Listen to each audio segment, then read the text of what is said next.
Hi, everyone. This is Teacher at Home. Today I'm going to do yet another book review for you. This review is on Ayn Rand's Anthem.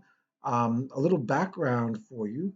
Ayn Rand grew up in Russia, and her family was impacted by the rise of communism in Russia. In fact, her family lost their family business, and as soon as she could, she emigrated out of the Soviet Union and came here to the United States. Her anger and her reactionaryism to communism drove her philosophy. Now, Ayn Rand is one of the premier philosophers in the American canon, although she is often considered a conservative philosopher because her philosophy goes against the ideas of self sacrifice and the idea that the government is supposed to take care of people.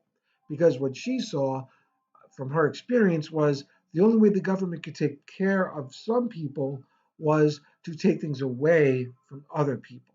And because her family was victimized by this, she had a very strong reaction against it. Ayn Rand's philosophy is called objectivism, and it's the idea that man should be guided by reason alone and not by any sense of a moral obligation to do something for the good of others or for the good of society. However, that doesn't mean that people shouldn't do something for other people, but the reason why they do something for other people should be grounded in if it benefits them. For example, if it gives them pleasure to do something nice for somebody else, by all means do it. But if it gives someone pain to do something for somebody else, then Ayn Rand will take exception to that and say there's something evil about expecting people to harm themselves for the good of others.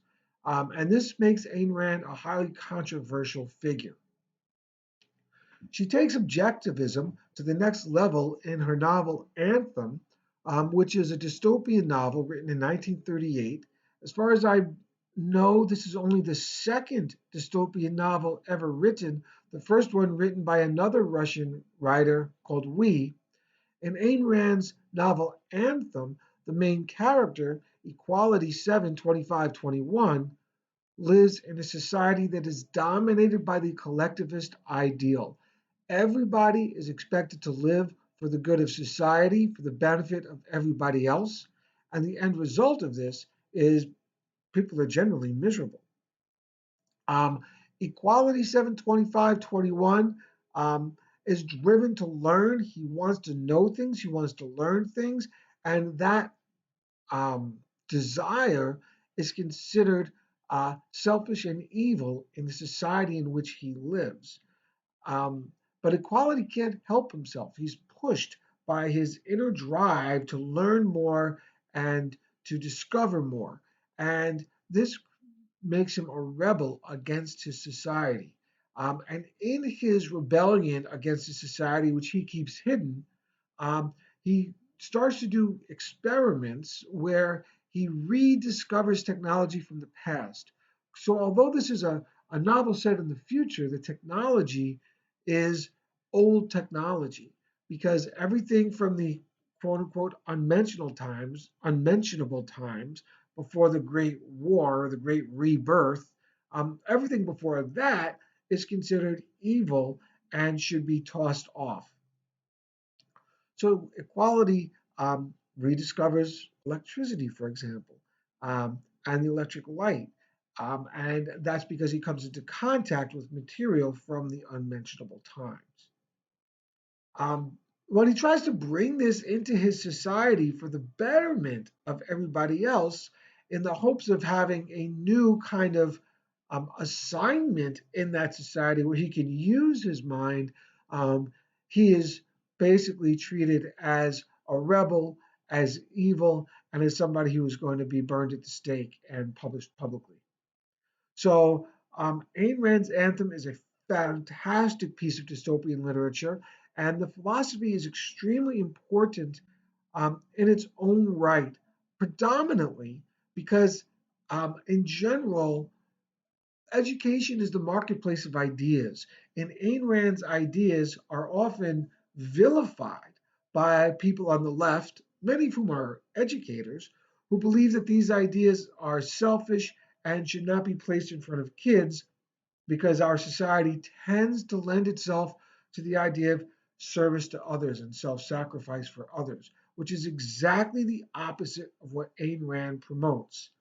Personally, I think that Ayn Rand's philosophy is important to put in front of the students because the wider variety of ideas that come to play in a child's education, um, the broader their scope of experience and understanding so that these children can come to the conclusions about how they want to live their lives on their own.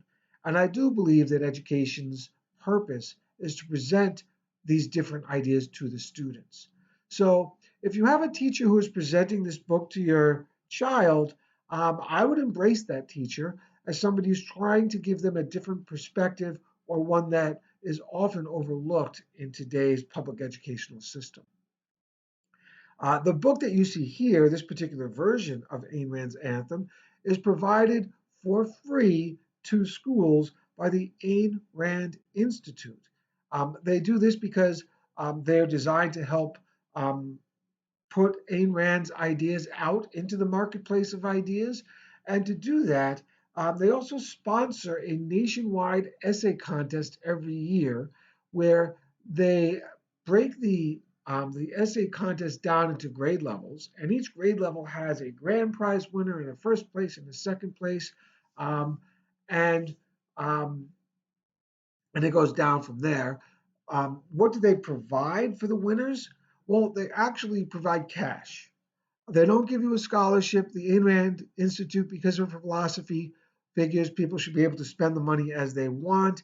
And if you win, or if your child wins, the first place in the Ayn Rand Institute's National Essay Contest for their grade levels, they will get $2,000. That's nothing to sneeze at. So if your teacher is having your students read this book, they are also providing an opportunity for them to enter the National Essay Contest, which even if they place farther down, in the system, a national ranking in an essay contest is a powerful draw for their college application. So, if you'd like to learn more about Ayn Rand and her work, you can visit the Ayn Rand Institute. They have all kinds of videos about her philosophy. They have interviews. Um, there are discussions of her books, etc., and so forth. Ayn Rand's Anthem is a book that I believe is important to be included in the classroom. It is completely clean. There is nothing for any parent to worry about unless they worry about their child getting these kinds of ideas. And if you are someone from a family that is highly religious, Ayn Rand's philosophy, again, remember, it goes against the ideas of self sacrifice and charity unless that charity has a benefit to you, including it makes you feel good. So she's pretty much chastised by a lot of educators and a lot of leading um, people on the left and religious groups because she's kind of anti-religion. Although that does not appear in this book.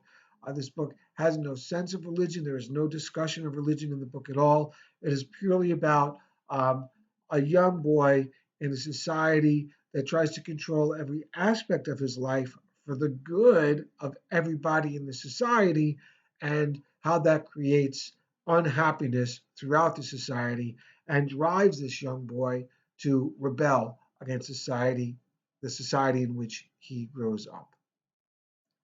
So that's my overview of Ayn Rand's Anthem. I highly recommend it, if nothing else, to give your student a variety of ideas to rattle around in their brains as they develop into the wonderful person they will grow into. So once again, this is Teacher at Home. If you like this video, please like it, share, and subscribe, and I will see you in the classroom.